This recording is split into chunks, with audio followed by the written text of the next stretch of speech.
আজাবাদ NBR এর আজকের পরিস্থিতি জানাবেন।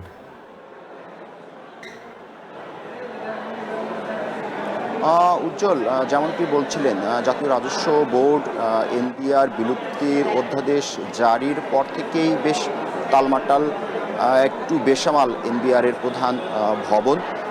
সেই অধ্যাদেশ জারির পর থেকেই মূলত এনবিআর এর কর্মকর্তা কর্মচারীরা কলম বিরতি সহ কর্মবিরতির মতো কর্মসূচিগুলো পালন করছে। মূলত চলতি বছরের 12 মে এনবিআর এবং অভ্যন্তরীণ সম্পদ বিভাগ বিলুপ্ত করে সরকার। তার পরপরই রাজস্ব আহরণ ও রাজস্ব ব্যবস্থাপনা নামে দুটি বিভাগ চালু করে।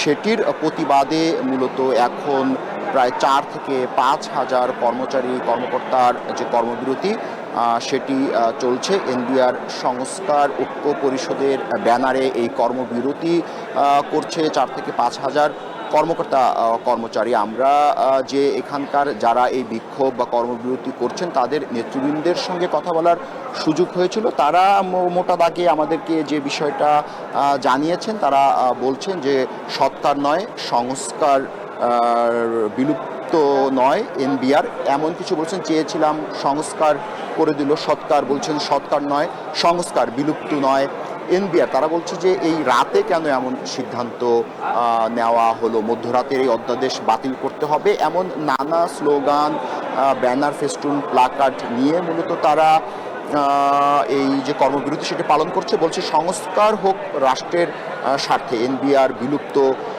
দেশবাসীর আপত্তি রয়েছে, এমন নানা বক্তব্যে প্ল্যাকার্ড নিয়ে তারা এই কর্মবিরতি পালন করছেন।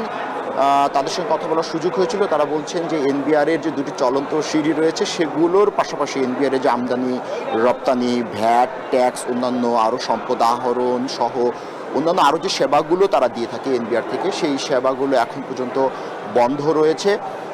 আমরা দেখেছি যে এখানে প্রায় 4 থেকে 5 হাজার যে কর্মকর্তা কর্মচারী যে এনবিআর বিলুপ্ত যে অধ্যাদেশ জারি হয়েছিল সেটির বিপক্ষেই মূলত তারা এই যে বিক্ষোভ কর্মসূচি কর্মবিরতি পালন করছে। একটু জানিয়ে রাখি যে এই যে কর্মবিরতি, এই কর্মবিরতির কারণে অতিরিক্ত পুলিশের পাশাপাশি আমরা দেখেছি যে এনবিআর ঘিরে বিজিবি মোতায়েন করা হয়েছে। তারা বলছে যে সরকার যে এনবিআর বিলুপ্তের যে অধ্যাদেশ জারি করেছে সেটি অনতিবিলম্বে আবারও বিবেচনা করতে হবে।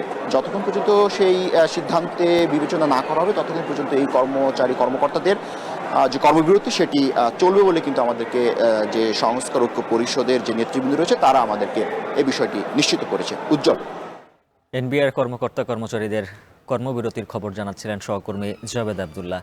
চট্টগ্রাম বন্দরের নিমোরিং